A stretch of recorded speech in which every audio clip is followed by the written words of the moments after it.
waxaan halkan uga hadlayaa khilaafka xooggan ee runtii ka taagan doorashooyinka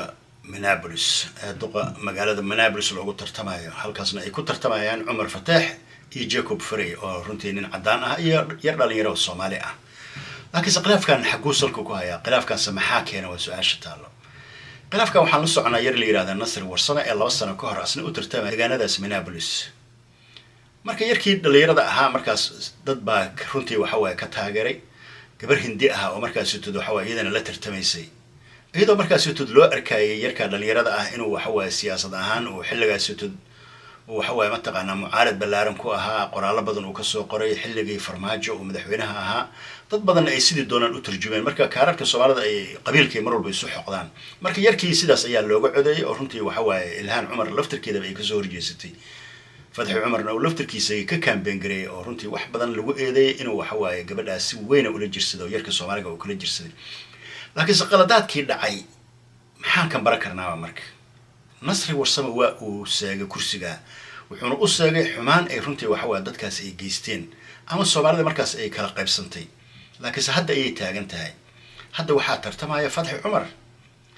Fatxi Cumar runtii waxa yar dhalinyaro ah waa ninka aan aragnay runtii waxa maanta dadkii cadaanka xataa ama deegaanadaas oo maskaxdoodii waxa kasbaday laakiin maxaan isleenahay waxa wax uu wax ku weyn karo waa codka Soomaalida iyadoo ewalba waxa Soomaalida 10% halka ay ka ahaayeen hadii ay si kala qaybsamaan maxaa ka iman kara waa marka hadii ay si kala qaybsamaan waxa ka iman kara in codkeeni dad kale waxa ay ka faa'iideystaan Soomaali aad u fara badan ayaa taageeraysa Jacob Frey laakiin Jacob Frey iyo Cumar Fateex xagee inuu kala joogan ninna magaciisu waa Soomaali ninna magaciisa meel kale ka yimid marka mar walba Soomaalida waa ay weyn tahay waana lagu isku ixtiraamaa laakiin qaladkii shala dhacay inaan dib loogu laaban ayaan horta aniga soo jeedinayaan runtii waxaan ka baranaa markii hadii ay waxa qalad iyo runtii waxa cawaaqib xumo ay waxa Nasir Warsame ay runtii u horseeday kala qaybsanaanteena inaan ninka dhalinyarada lagu daysan ayaan soo jeedinayaan aniga sababtana maxay tahay because waxaan ognahay qiimaha uu leeyahay kursiga haduu maanta waxa nin Soomaali magac Soomaali wata uu ku fariisto muhiimada ma ahan waxa uu qabanayna waa dadka deegaankaas waxa uu shaqeynayna waa dadka deegaankaas laakiin waxyaabaha aan wax ku arkeen qabiilka ah meeshaas ma gaarsiisna runtii waxaana waa laga heshiin karaa laakiin maanta ayaan fursada maanta aan haysanaa ina soo maramayso dhawaanahan sida aan qiyaasahay haddaanan hadda laga faa'iideysan waxaana soo jeedinayaa odayaasha iyo culimada diinka in ay soo dhaxgalaan khilaafaadka ay xaliyaan ummadda ila hadlaan community halka joogo community Soomaaliyeed meel kasta joogaan inay runtii waxa arrinta inay xaliyaan because Cumar Fateex haduu soo baxo maanta meer uu noqdo waa nin Soomaaliya lagu leeyahay marnaba laguma oranayo waa nin reer hebel ah Ilhaan Cumar waa garanaynaa waa gabar Soomaaliyeed magaca Soomaali ayuu ku dhawaaqaa Donald Trump kuma dhawaaqo qabiilkeeda waxeeda marka muhiimada maxay tahay khilaafka yar ee dhex yaala iyo siyaasadda yar ee Soomaaliya aan ku kala qaybsanahay inaan aan la nimaano waxa qurba horta wax laga fiican yahay caruurteen halka ku dhalatay ee runtii waxa aan doonayna inaan waxa manhajka iyo waxa qaybinta kala qaybinta qabiilka inaan ka tirtirno ay runtii waxa sii xoojinaysa haddaan tan ku kala qaybsano maanta waxa opportunity-ga aan haysanaa ee aan u haysano Cumar Fateex waa nin dhalinyaro ah ee soo dadaalay runtii waxa maanta heerkaas soo gaaray u baahan taageero yar oo kaliya laakiin haddaan ka hor nimaano oo aan magac qabiil uga hor nimaano waxay keenaysaa cawaaqib xumo iyo waxa dhalinyaradeenna iyo damiirkeena iyo mustaqbalkeena dambe dadkii tartamina ee hamiga waxa ma taqaanaa ama role modelka uu noqon lahaa ayaa meeshii ka baxay qof kastoo tartami lahaa wuxuu isleeyahay hadii ama qabiilkaaga soo horjeestaa marka waxa inaan iskoor sameeyay ay ku fiican tahay oo aan maanta ka gudubno waxa kala qaybinta qabiilka iyo dadka aan kala taageerino ninka dhalinyarada haduu shal qaldamay yaa lagu daysanan ma qaldamo waa Ilaahay marka inaan ninkaas inta lagu daysan ayaan aniga qabaa oo runtii la xisaabtamo haduu meeshii yimaadana waxa ma taqaanaa kadib waxa arrintii waxa la gorgortaba oo la hadla oo wax walba loo sheegaa laakiin hadii sida maanta lagu sii socdo waxay keenaysaa cawaaqib xumo iyo burbur balaaran ee runtii waxa community Soomaaliyeed ee qurbaha joogo Minnesota iyo magaalada waaweyn oo Toronto ay kamid tahay waa indhaha caalamka waa indhaha qurba joogta Soomaaliyeed waa meelaha ay ugu badan yihiin ay ugu awood badan yihiin ganacsaday noqoto haday shacab noqoto maanta hadii halkaas kala qaybsanaan ay ka dhalato waxay keenaysaa cawaaqib xumo dalkeena waxa burburiya ayaa hadda halkan ka bilaabanaya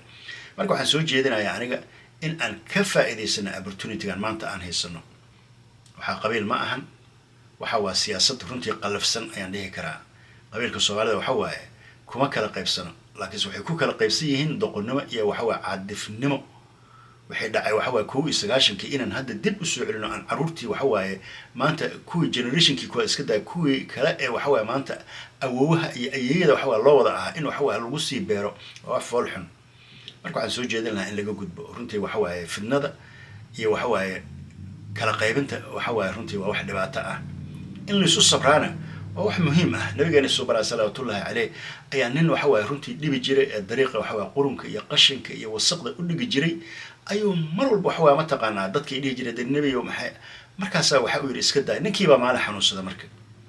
saddex maalmood waa nabigeena subhanahu salaatullahi alayhi wuxuu yiri ninkii aw maba arag waxa dariiq u dhigi jiray ninkii waa xanuunsan yahay la yiri waa uu booqday ninkii waa uu tagay nabigeena subhanahu salaatullahi alayhi waa uu tagay ninkii markaas uu yaabay ninkii waxa waa isirida nabiga aad dhibi jirtay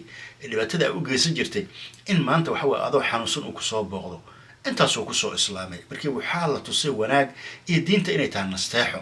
maanta Umar Fataax haduu shalay waxa waa naagan diib u taageeray waxaan soo jeedinayaa maanta in waxa waa aan lagu daysan runtii waxa waa wanaaga laga abaaro ilhaan Umar haddii ay waxa waa gabadhii hindida ah shalay taageertay taageero wali markii magaca Soomaali ayaa wax walba ka muhiimsan runtii waxa waa caadifada hoosna waxa waa wax iska dhamaanay laakiin role modelka iyo future generation keena dambe iyo taariikhda buugaagta inoo gali doonta ayaa wax weyn ah marka waxa weyn ayaa la eegaa laakiin waxa yar ee hoose ee annagana lagu kala qaybinayo dan ugu ma jirto Umar Fataax waa runtii nin dhalinyaro ah ee Soomaali ah masjidku ugu la dukada Umar Fataax waa nin dhalinyaro ah ee Soomaali ah maanta waxa waaye xafladaha ka soo qayb galaya aroosyada ka soo qayb galaya wax kugu xeer ah kugu dhaqan ah sida doontaan isku qalaafi kartaan laakiin Jacob Frey runtii kugu dhaqan maaha kugu xeer maaha codkaaga kaliya doonaya codkaaga haduu helana dariisu ka raacanaya waxa waa siyaasad marka maanta inay xisaabtamaan saacadaha yar ee doorashada ka harsan ayaa runtii waxa waa ku baraarujinaya ummadda Soomaaliyeed ku dhaqan Minneapolis iyo nawaaxigeeda iyo dadka maanta codka waxa waa siin kara Fataax Umar intaas aan ku soo gabagabeynaya